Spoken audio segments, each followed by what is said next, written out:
Hello, my name is Spencer Christensen and I am the CEO of Penguin Pest Control.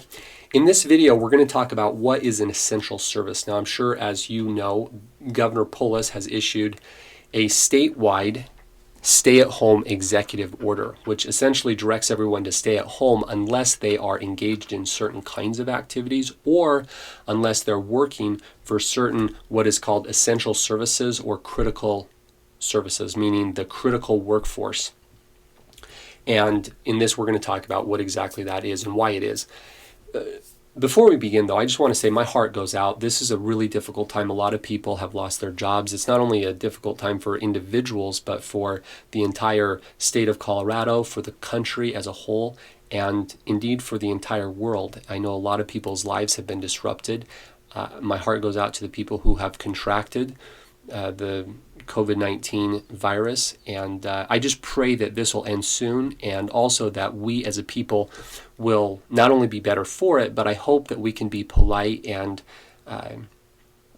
kind to others while we're going through this difficult time, which from my perspective, I've seen that. I've seen kind of an outpouring of community pull together, and I think that people have been very kind and outreaching during this time, and I just hope that continues. With that said, let's go ahead and get into what is an essential service. So in this video, we're going to talk about three things. We're going to talk about Governor Polis's executive order that he signed yesterday, which was March 25th. And in that order, he is a stay-at-home order, but the main thing that he did is he called upon the Colorado Department of Health and Environment to issue another order which specified exactly how the executive order and how that stay-at-home order should work. And that's the order, again, from the Colorado Department of Public Health and Environment. That is far more comprehensive. And so if you want to know what you can and cannot do during this stay-at-home order, the public health order is the one that you want to look at because it has all the details. After that, that's on the state level. After that, we're going to look at the federal level. So the Department of Homeland Security, the U.S. Department of Homeland Security has issued a memo which issues guidance on what is the essential critical infrastructure workforce during the COVID-19 outbreak. So we're going to look at that also. Let's go ahead and get into it. This is the executive order that Governor Polis signed. So it's a 3-page order. It's pretty short. And in that order, he says, I direct the executive director of the Colorado Department of Health and Environment to issue a public health order consistent with the directives of this order. So this is a very short order that basically just calls upon the Department of Health to issue another order which will specify exactly how this stay-at-home order will work. So let's go ahead and go to this order. So again, this is the Colorado Department of Health and Environment. And this is what they specify what we can and cannot do. So essentially what this order says is that we need to stay home unless we're engaged in certain kinds of activities or unless we're working for certain kinds of essential services and businesses.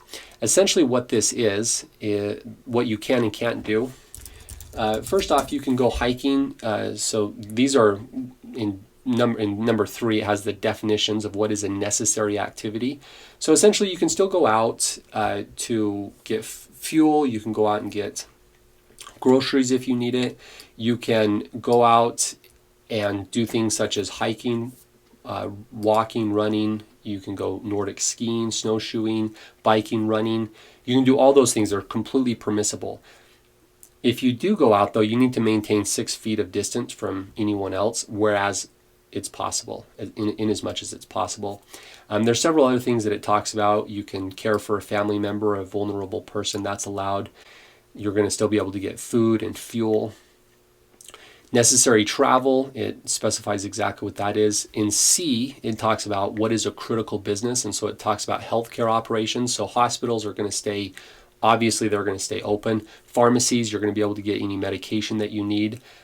Critical infrastructure, so public works, water, sanitation, obviously electricity, things like that are going to stay open and they're going to continue to operate. Critical infrastructure, so sanitary products, telecommunications, your phone is going to continue to work.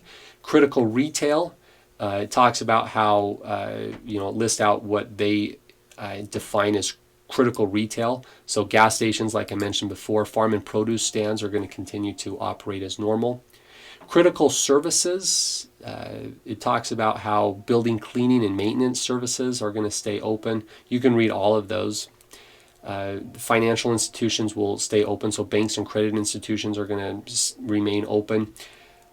Skilled, this is where it applies to Penguin Pest Control. Like I said, I'm the CEO of Penguin Pest Control. Skilled trades such as electricians and plumbers. Pest control is considered a skilled trade. And then it says other related firms and professionals who provide services necessary to maintain the safety, sanitation, and critical operation of residences and other essential services. And so in my case, pest control, for all of my employees, we're going to continue doing pest control services. And there's a very important reason for that, which we're going to look at in just a second. But that is the Colorado state level order. Now let's go ahead and go to the federal level. This was issued a couple of weeks ago by the Department of Homeland Security on the federal level. It's a memo, and it identifies what is the essential critical infrastructure workforce during COVID-19.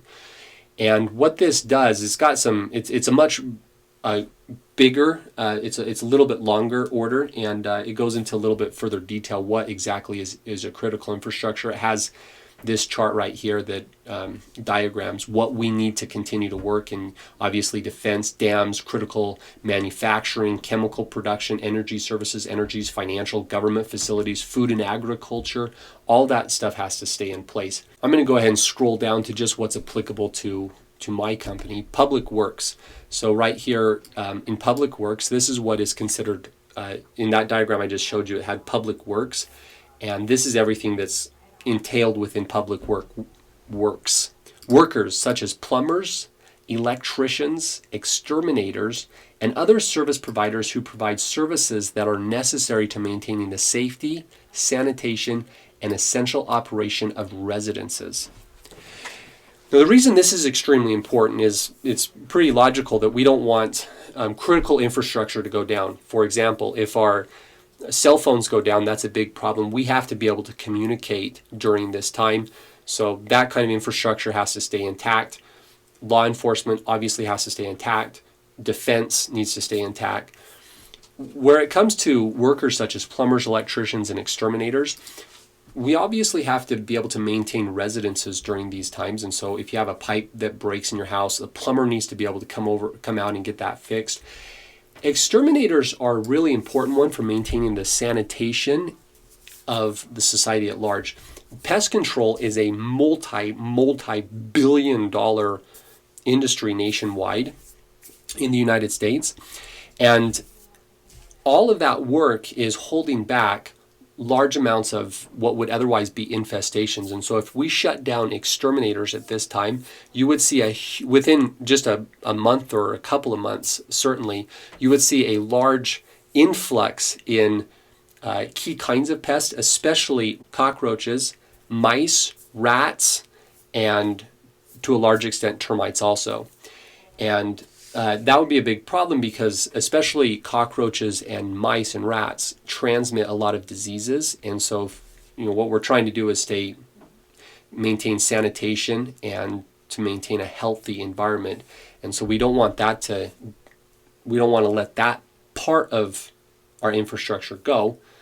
If we did, obviously we'd have tertiary problems on top of COVID-19. So we want to maintain those things as necessary infrastructure. And again, both the state and the federal level give that directive. Furthermore, in these orders, it talks about if you are a part of what's called critical infrastructure, the essential critical infrastructure workforce, not only can you stay in operation, indeed you should stay in operation. There is a risk to those workers because when they go out, they put themselves at risk because they have to go out among society, but it's essential that we keep our critical infrastructure intact. Otherwise, we're going to have more problems on top of COVID-19. So I just want to say I appreciate all those workers that are part of the critical infrastructure workforce. I appreciate you going out and working, taking those risks. I will say that overwhelmingly, that critical infrastructure has done a really good job, the best that they can to maintain as much safety and to maintain good practices as far as maintaining safe distances. Certainly here at Penguin Pest Control, we are doing that. So we've implemented training and given directives where while we're doing our jobs, we are doing it in the safest way possible so that we can both continue to work and provide that service, but that we also don't transmit and that we don't take unnecessary risk. And I think everyone in the workforce is doing that. And I just want to thank everybody that is part of that they can, and I hope that they'll continue on and continue to drive the economy forward as much as is possible. Again, my heart goes out to those people who are not a part of that critical workforce and who have by government orders been ordered to stay home. My heart goes out to you, and again, I hope this passes soon. And I do believe, very much so, I'm very positive and optimistic about the future. Like any virus, it has a start and an end date. It goes from, just like a virus, when you get it in your body, you get sick and then your body overcomes it and then it goes away. And that will happen in society at large. There is light at the end of the tunnel. This is not going to be forever. I think that it will pass. I don't know how long it will take, but it will pass, and there will be a new dawn and a new day, and our economy will recover and we'll come out of this better and stronger for it. I really believe that, and I pray that that will come sooner. And that's all for this video.